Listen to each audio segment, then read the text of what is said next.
Welcome students. आज हम start करने जा रहे हैं अपना 12वीं क्लास का इकोनॉमिक्स का रिवीजन। ठीक है। होप आप लोगों ने अपना सिलेबस पूरा कर लिया होगा। इस रिवीजन से आपको बहुत हेल्प मिलेगी। ठीक है। इसको अच्छे से समझिएगा। अच्छे स्कोर करने के लिए रिवीजन बहुत हेल्पफुल होगी, बड़ी मेहनत से बनाई गई है। और फिर आप इसको जो भी आपको इसके ऊपर पॉजिटिव नेगेटिव जो भी कमेंट्स करने हैं वो आप कीजिएगा, हम उसका उसी के अकॉर्डिंग जवाब देंगे। ठीक है। आपकी जो भी प्रॉब्लम्स होंगी हम उनको टाइमली सॉल्व करने का पूरा प्रयास करेंगे।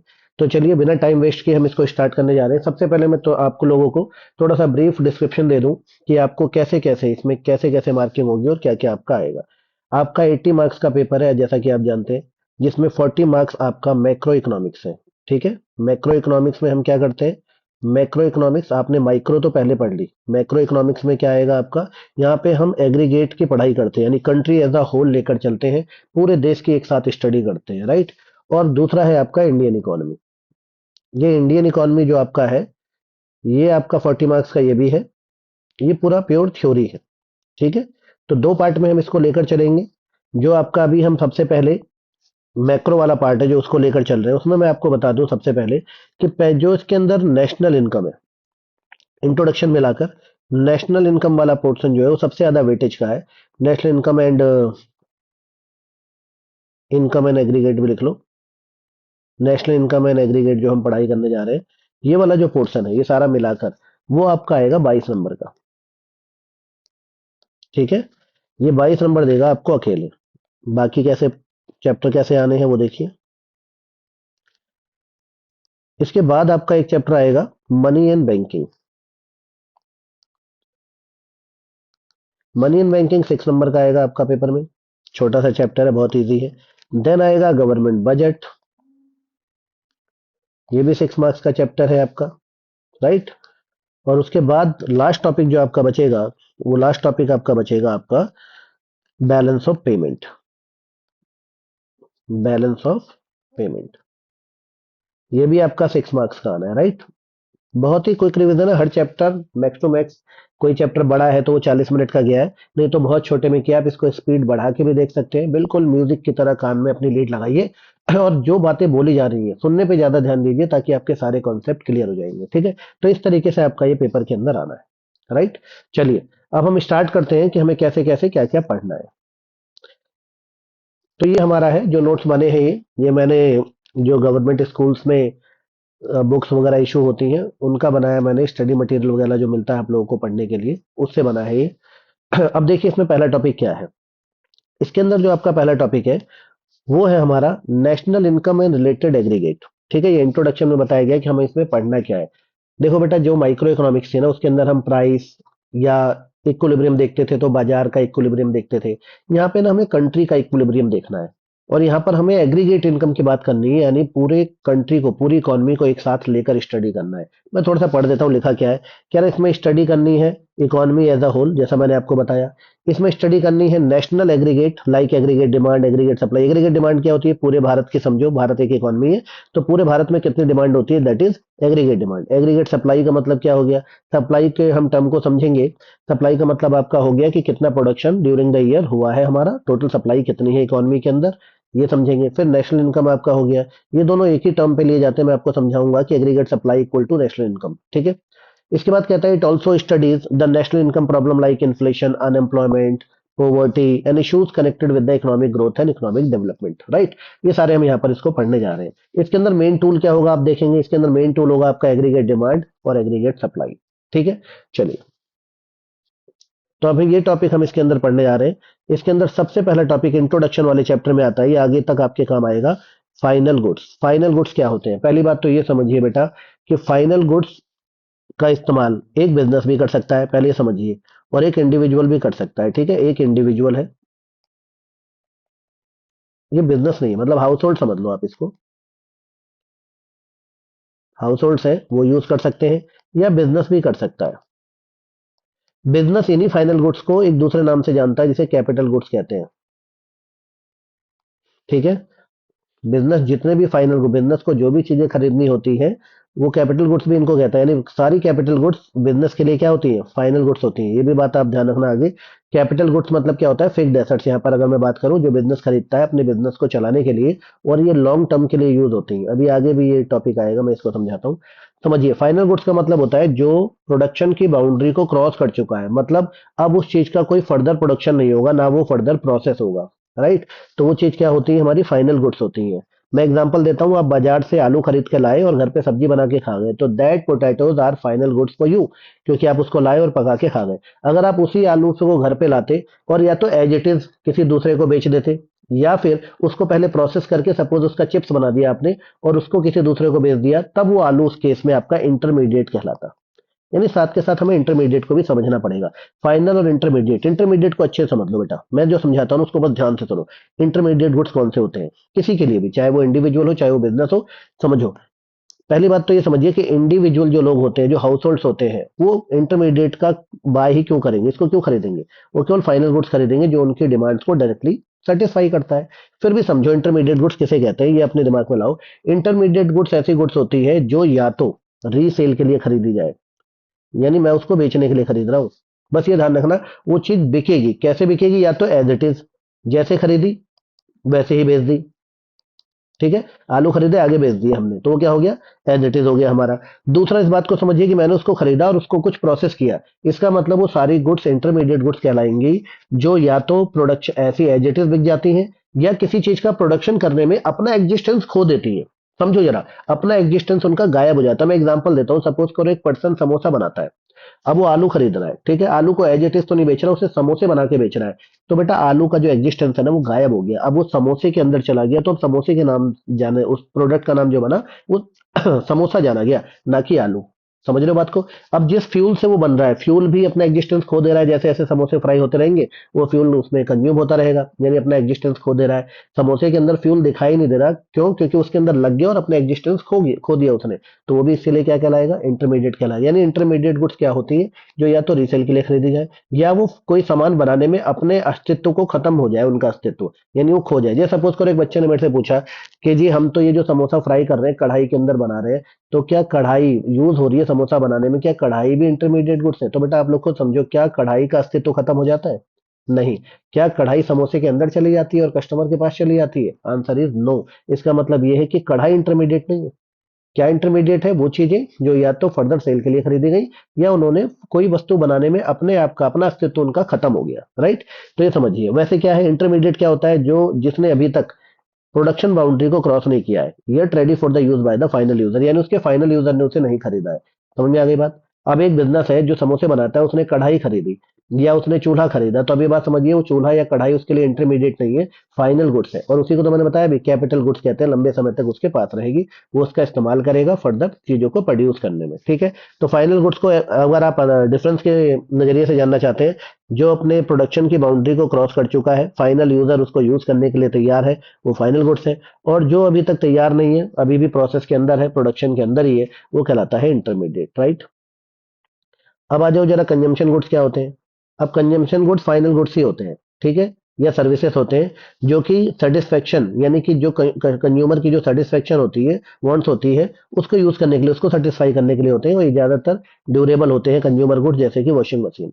यानी ये कौन से फाइनल गुड सर्विसेज होते हैं, which are use for satisfaction of wants by the consumer. They may be in durable, वो ज्यादा ड्यूरेबल भी हो सकते हैं, जैसे वॉशिंग मशीन आपने खरीद ली, ठीक है, तो वो कंज्यूम कर रहे हैं आप, वो कंज्यूमर हो गई। अब बात आ गई कैपिटल गुड्स। अब इनमें फर्क समझिए, कंज्यूमर तो यूज करने के लिए होती है, इसका फर्दर प्रोडक्शन में यूज नहीं किया था, मैंने खरीदी और अपने घर में इस्तेमाल कर रहा हूँ। लेकिन कैपिटल गुड्स क्या होती है, कैपिटल गुड्स का मतलब होता है कि जो ये भी फाइनल गुड्स होते हैं, लेकिन ये यूज किए जाते हैं प्रोडक्शन में, किसके गुड्स और सर्विस के। जैसे मैंने वो कढ़ाई का एग्जांपल दिया, एक समोसे वाला कढ़ाई खरीद रहा है, तो फिर वो उसका इस्तेमाल कर रहा है किसके अंदर, समोसे बनाने में, तो यानी वो फाइनल गुड्स तैयार करने में यूज कर रहा है। वो कैपिटल गुड्स क्यों कहलाएंगे बेटा, क्योंकि वो फिक्स्ड एसेट्स टाइप होते हैं, लंबे समय तक साथ में रहते हैं उनके, ठीक है। और ड्यूरेबल, ये वर्ड समझिए, यूजली ड्यूरेबल होते हैं। ड्यूरेबल मतलब लॉन्ग टर्म जो रहते हैं बिजनेस के पास, बिल्डिंग मशीनरी एक्सेट्रा। राइट। अब देखो, एक गुड्स एक टाइम पर कंजम्पशन गुड्स भी हो सकती है, कैपिटल भी हो सकती है। सपोज करो कि एक पर्सन ने, अभी मैंने नीचे एग्जांपल भी दिया, एक पर्सन ने कार खरीदी इंडिविजुअल ने अपने घर के यूज के लिए, तो that is consumption goods for him. लेकिन अगर एक बिजनेस ने, एक पर्सन ने कार खरीदी, लेकिन वो किस लिए खरीदी कि उस पे वो ओला उबर के साथ उसको टाइप करके चलाएगा, तो वो उसके लिए कैपिटल गुड्स हो जाएगी, क्योंकि उससे वो सर्विस का प्रोडक्शन करेगा और पहले वाला पर्सन केवल अपने घर के कंज्यूम के लिए उसका इस्तेमाल कर रहा है। ठीक है। इंपॉर्टेंट फैक्ट्स क्या निकल कर आते हैं, जरा यहाँ पर ध्यान देते हैं। इसमें लिखा हुआ है कि same good can be consumption और कैपिटल। मैंने भी समझा ही दिया था आपको, एग्जांपल देख लो, car purchase by household एक कंजम्पशन गुड्स हो जाती है, और यही कार अगर कौन खरीद ले, एक टैक्सी ड्राइवर खरीद ले, तो उसके लिए कैपिटल गुड्स आती है। अब लिखा है all capital goods are producer goods. Producer goods क्या होती है बेटा, जो प्रोडक्शन में यूज होती है। ध्यान रखना, अब प्रोड्यूसर गुड्स दो प्रकार की होती है, मैंने आपको बताया था। अब ध्यान रखो, ये है प्रोड्यूसर गुड्स, वो दो प्रकार की होती है बेटा, एक कैपिटल गुड्स होती है और एक इंटरमीडिएट गुड्स होती है। ये दोनों ही प्रोड्यूसर गुड्स होती हैं, ठीक है, जो प्रोडक्शन में हेल्प करती है।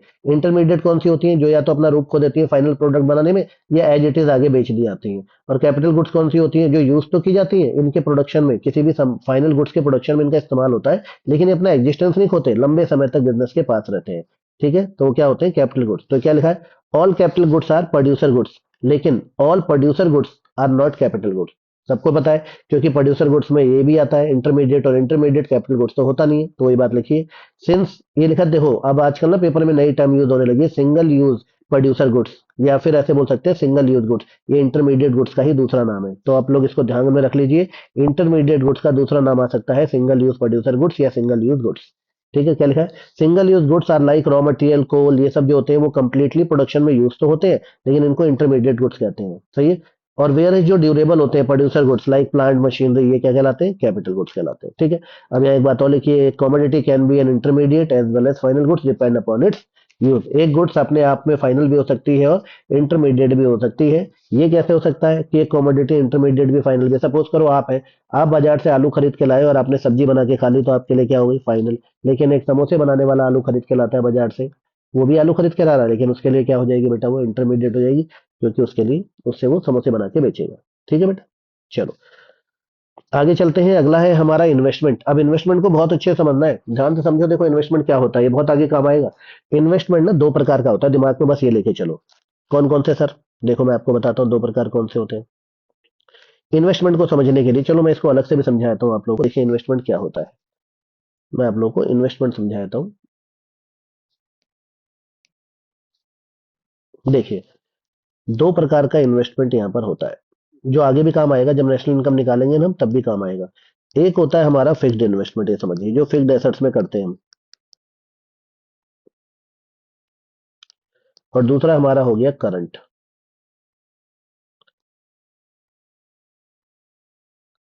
ठीक है, दो प्रकार का इन्वेस्टमेंट होता है। अब कॉमर्स वालों को पता होगा, एक डेप्रिसिएशन एक वर्ड होता है, जो अभी आगे आपके आएगा। डेप्रिसिएशन हमेशा ना यहाँ डेप्रिसिएशन लगता है। जैसे आपने एक बिल्डिंग खरीद ली, फिक्स्ड इन्वेस्टमेंट जो लंबे समय तक आपके साथ रहे, बिल्डिंग मशीन ये सब। आपने एक बिल्डिंग खरीद ली, तो यूज करने के बाद ना पूरे साल इस्तेमाल करोगे, तो उसकी वैल्यू में कुछ कमी आएगी, उसी को डेप्रिसिएशन बोलते हैं।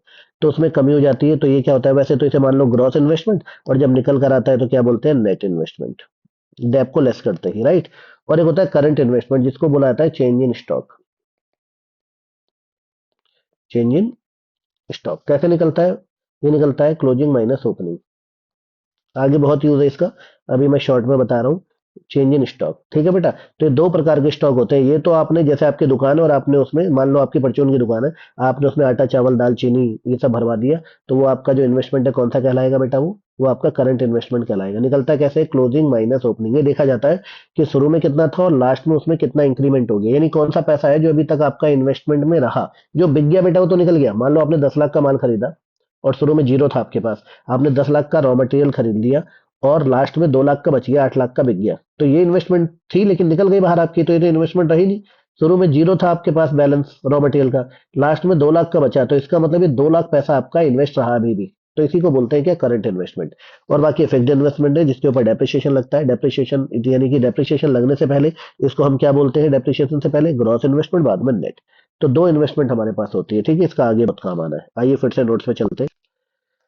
कहता है इन्वेस्टमेंट का मतलब होता है इंक्रीज होना कैपिटल के अंदर, चाहे वो करंट वाला हो चाहे वो फिक्स वाला हो। अब डेप्रिसिएशन क्या होता है, मैंने बताया आपके कि इन्वेस्टमेंट दो प्रकार के होते हैं। जो हमारा फिक्स वाला इन्वेस्टमेंट होता है उस पे लगता है depreciation, refers fall in the value of fixed assets due to the normal wear and tear, यानी इस्तेमाल करने पे जो लगता है हमारा। ठीक है बच्चों, वो हमारा क्या हो जाता है, डेप्रिसिएशन। एक्सीडेंटल डैमेज भी हो जाता है और ये भी होता है। अब वैल्यू ऑफ डेप्रिसिएशन, हाँ डेप्रिसिएशन का फॉर्मूला है दोस्त, आजकल ये भी निकालने के लिए आ रहा है। कैसे निकालते हैं हम, जो भी आपकी कॉस्ट है एसेट की, वहां से आप स्क्रैप माइनस कर दो। स्क्रैप क्या होता है बच्चों, जैसे मान लो आपने 10 लाख की कोई एसेट खरीदी और आपको पता है कि 10 साल चलेगी ये, और उसके बाद हम क्या करेंगे, बेचेंगे उसको तो 1 लाख रुपया मिल जाएगा। तो असली में डेप लगा कितना, 9 लाख का ही तो लगा। मतलब आपकी वैल्यू में कमी कितनी की आई 10 सालों के अंदर, केवल 9 लाख की वैल्यू पे आई। क्यों, क्योंकि आपने 10 लाख की मशीन तो खरीदी थी, लेकिन लास्ट में जब आपकी उसकी लाइफ खत्म हुई तभी भी वो 1 लाख की बिक गई। तो रियल में खत्म कितने की हुई, 9 लाख की खत्म हो गई यूज की वजह से। तो इसीलिए असली डेप 9 लाख का माना जाता है टोटल। तो मैं क्या लिखूंगा ये, और जो मान लो 10 साल की लाइफ है तो 10 से डिवाइड कर दो तो पर ईयर का डेप हम निकालते हैं, क्योंकि नेशनल इनकम हम 1 साल की निकालते हैं, इसलिए ये भी 1 साल का ही निकालते हैं डेप, राइट। चलिए, अब इसमें डिफरेंस दे रखा है, ये लोग आप लोग पढ़ लेना। अब स्टॉक एंड फ्लो को समझते हैं क्या होता है बेटा। स्टॉक एंड फ्लो, स्टॉक क्या होता है और फ्लो क्या होता है। स्टॉक का मतलब कोई भी चीज जो एक पॉइंट ऑफ टाइम पे पढ़ी जाए। किस पे पढ़ी जाती है, पॉइंट ऑफ टाइम पर, ध्यान देना। और फ्लो क्या होता है, जो पीरियड ऑफ टाइम को लेके चलता है। बहुत सिंपल है, इसको ध्यान से देखो बस। जिसके अंदर पीरियड कवर हो जाए ना, 1 सेकंड का पीरियड कवर हो जाए, वो फ्लो कहला देता है। ठीक है, और जिसके अंदर पीरियड कवर ना हो, मैं एग्जांपल देता हूं, जैसे मैं कहता हूं 1 जनवरी को न्यू ईयर है, तो मैंने पीरियड कवर ही नहीं किया कि न्यू ईयर कब है, मैंने बस एक पर्टिकुलर पॉइंट ऑफ टाइम बताया 1 जनवरी। लेकिन एक बच्चा ऐसे कहता है कि भैया 4 दिन बाद न्यू ईयर है। समझ रहे हो आप, एक बच्चे ने बोला कि सर 4 दिन बाद न्यू ईयर है, इसका मतलब उसने 4 दिन का पीरियड कवर कर लिया। तो जहां पीरियड कवर हो जाएगा बेटा वो फ्लो हो जाएगा, और जहां पीरियड कवर नहीं होगा वो क्या हो जाएगा, स्टॉक हो जाएगा। यानी पॉइंट ऑफ टाइम पे बात करेगा तो, जैसे मैं आपको बोलूं नेशनल इनकम, तो मैंने अभी पीछे आपको बताया कि नेशनल इनकम 1 साल की निकाली जाती है, तो पीरियड तो कवर होता है ना नेशनल इनकम में। किसी पर्सन की सैलरी, वो भी 1 महीने की होती है, तो पीरियड कवर हो रहा है ना, दैट इज फ्लो। लेकिन अगर आपसे बात बोली जाए, जैसे कि कॉमर्स वालों को पता होता है बैलेंस शीट, या मैं आपको बोलूं मनी सप्लाई, मार्केट के अंदर जो मनी सप्लाई है वो पॉइंट ऑफ टाइम पे, मतलब आज की डेट में कितना पैसा मार्केट के अंदर है, वो निकाला जाता है money supply. Money supply period की नहीं होती, पॉइंट ऑफ टाइम की होती है। ठीक है, बात समझ में आ गई। तो इस तरीके से हम काम करते हैं, जैसे कैपिटल हो गया आपका, राइट। तो मैंने एग्जांपल दे दिया। अब इसके अंदर देखो क्या लिखा है, स्टॉक होता है वेरिएबल जिसको हम मेजर करते हैं पर्टिकुलर पॉइंट ऑफ टाइम पे, तो इसको पीरियड ऑफ टाइम पे। ये स्टैटिक कॉन्सेप्ट है, इसका मतलब हैव टाइम डायमेंशन। ठीक है, क्या लिखा है, does not have time dimension. इसके अंदर टाइम डायमेंशन नहीं होती, पीरियड कवर नहीं होता, इसके अंदर पीरियड कवर होता है। इसका एग्जांपल है capital, money supply, inventory, national wealth और नेशनल इनकम, इन्वेस्टमेंट लाइक। ठीक है, ये पढ़ लेना, इंपॉर्टेंट है, यहाँ से 1 नंबर का सवाल आ सकता है। ये मैं आपको पहले ही बता चुका हूँ, ग्रॉस इन्वेस्टमेंट क्या होता है। ठीक है, दो प्रकार के इन्वेस्ट भाई, टोटल इन्वेस्टमेंट क्या होता है, एक तो ग्रॉस फिक्स्ड इन्वेस्टमेंट और एक इन्वेंट्री वाला इन्वेस्टमेंट। इन्वेंट्री मैंने वही बताया था, चेंज इन स्टॉक वाला, राइट। और ग्रॉस वाले को नेट कैसे करेंगे, डेप्रिसिएशन को लेस करके हम उसको क्या बना लेंगे, नेट बना लेंगे। ठीक है, चलिए। अब बात आती है, क्वेश्चन कभी कभी ये भी आता है, नॉर्मल रेजिडेंट कौन होता है। कह रहा है एक इंडिविजुअल या इंस्टीट्यूट जो ऑर्डिनरी किसी देश में रहता है। भाई ऑर्डिनरली अगर वो उस देश में रिजाइड कर रहा है, वहां रह रहा है, तो वो कहलाएगा उसका नॉर्मल रेजिडेंट। लेकिन इसके कुछ एक्सेप्शन है, कुछ लोगों को जो कि नॉर्मली रहते हैं फिर भी उनको नॉर्मल रेजिडेंट नहीं माना जाता। कौन से लोग हैं, कोई फॉरेन टूरिस्ट है, यहाँ घूमने आया और लंबे समय से मान लो रह गया 6 महीने, तो आपको लगेगा यार इतने समय से रह रहा है, या 1 साल रह गया, लेकिन उसको हम नहीं मानते क्योंकि वो फॉरेन है, फॉरनर कहलाता है वो। फॉरेन स्टाफ ऑफ एम्बेसीज, तुम्हें पता है दूतावास, हर देश में हर देश की एक एम्बेसी होती है। जैसे भारत के अंदर अमेरिका की है, बाकी दूसरे देशों की है। ऐसे ही अमेरिका के अंदर भारत का भी अपना दूतावास है, अपनी एम्बेसी है, वहां पे लोग काम करते हैं। सपोज करो अमेरिकन का जो यहाँ पर एम्बेसी है, वहां पर जो अमेरिका है उसके जो एम्बेसडर्स हैं, जो उसके डिप्लोमेट्स हैं, वो वहां पर काम करते हैं भारत में हमारे, और कई सालों से रह रहे हैं, लेकिन वो हमारे यहाँ के नॉर्मल रेजिडेंट नहीं माने जाएंगे। ठीक है, ऐसे ही आर्म्ड फोर्सेस भी क्या होता है आपको पता है कि यूएन वगैरह जो होते हैं, ये दूसरे देशों में शांति स्थापित करने के लिए सेना भेजते हैं, तो हमारे देश से भी सेना जाती है। वो हमारी सेना दूसरे देश में काफी लंबे समय से रहती है, लेकिन वहाँ की वो नॉर्मल रेजिडेंट नहीं बनती। और तीसरा इंटरनल नेशनल ऑर्गेनाइजेशन है, जैसे डब्ल्यू है। ठीक है, डब्ल्यू आपको पता है, वर्ल्ड हेल्थ ऑर्गेनाइजेशन, ये हमारे भारत में इसकी एक ब्रांच है, वहाँ लोग काम करते हैं। वो विदेशी लोग होते हैं, तो यहाँ लंबे समय से रहते हैं, फिर भी हम उनको नॉर्मल रेजिडेंट नहीं मानते, राइट। अब अगला आ गया सर्कुलर फ्लो। ये समझने वाली बात है, सर्कुलर फ्लो को देखिए जरा, ये क्या चीज है बेटा। देखो हमारे पास ना, हम दो इकोनॉमी में काम करते हैं, सॉरी टू सेक्टर इकोनॉमी में काम करते हैं। टू सेक्टर इकोनॉमी का क्या मतलब होता है, मैं देखता हूँ। देखो स्टार्टिंग में क्या था, स्टार्टिंग में था हमारे पास हाउस होल्ड्स, स्टार्टिंग में था हमारे पास हाउस होल्ड्स एंड फर्म्स, यानी एक बिजनेस था और एक समाज था। समाज से ही फैक्टर ऑफ प्रोडक्शन यहाँ जाते थे, अभी बताऊंगा फैक्टर ऑफ प्रोडक्शन क्या होते हैं। फर्म में गुड्स एंड सर्विस का प्रोडक्शन करते थे। धीरे धीरे फिर एक तीसरा सेक्टर आया जिसको बोलते हैं गवर्नमेंट। गवर्नमेंट का इंटरफेरेंस हो गया, गवर्नमेंट टैक्स वगैरह लगाने लगी। ठीक है, और फिर उसके बाद आ गया क्या, ओवरसीज, यानी कि हम एक देश दूसरे देश से लेन देन करने लगा, जिसे इंपोर्ट एक्सपोर्ट कहते हैं।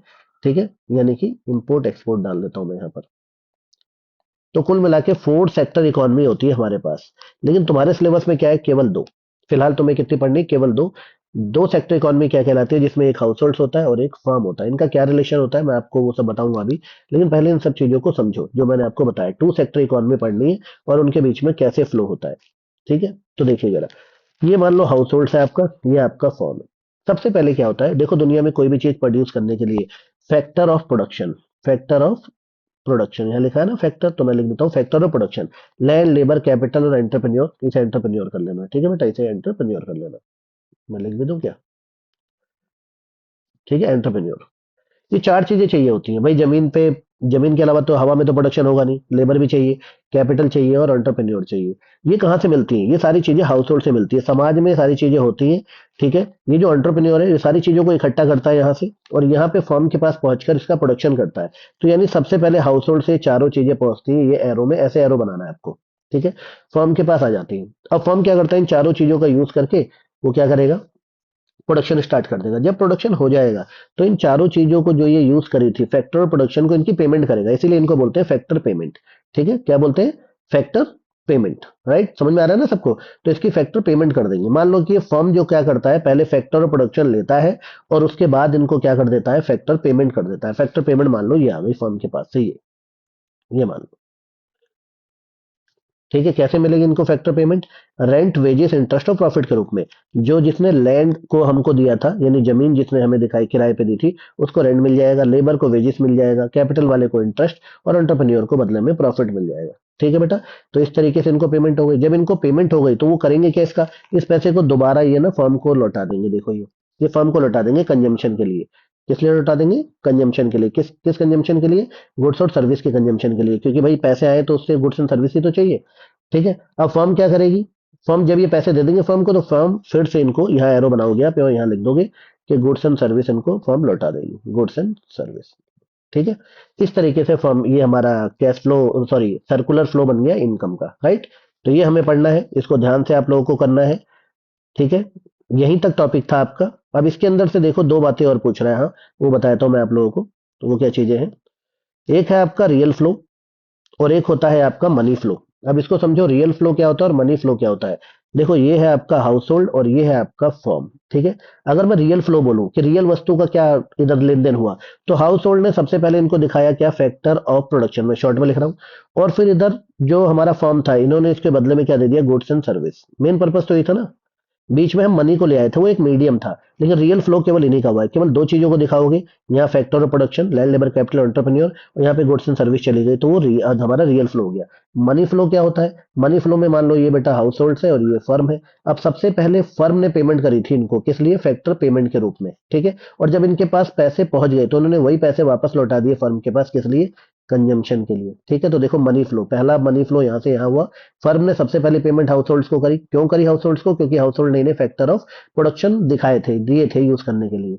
और बाद में जब हाउस होल्ड के पास ये पैसा आ जाता है तो ये पैसा फिर से वो फर्म को पे कर देते हैं कंजम्पशन के लिए, गुड्स एंड सर्विस के लिए। ठीक है, तो ये हमारा हो गया मनी फ्लो, ये हमारा हो गया रियल फ्लो। राइट, इसी को देखकर हम आगे अब अपना नेशनल इनकम वाला चैप्टर करेंगे। इसको ध्यान से रिवीजन को समझो, जो समझ में नहीं आया कमेंट में डालो, मैं उसको दोबारा बताऊंगा। अच्छे, इस पूरी रिवीजन क्लास होने के बाद हम कुछ ना क्वेश्चंस जो पेपर में आते हैं 10-12 नंबर के, उनकी भी एक क्लास डालेंगे, जिसमें मैं आपके क्वेश्चंस बताऊंगा आपको किस टाइप के आजकल एग्जाम में क्वेश्चन आ रहे हैं, चाहे वो नेशनल इनकम से जुड़े हों या बाकी चैप्टर से जुड़े हुए हों। ठीक है, आज के लिए इतना ही बच्चों, अगली क्लास में मिलते हैं। Take care, bye bye.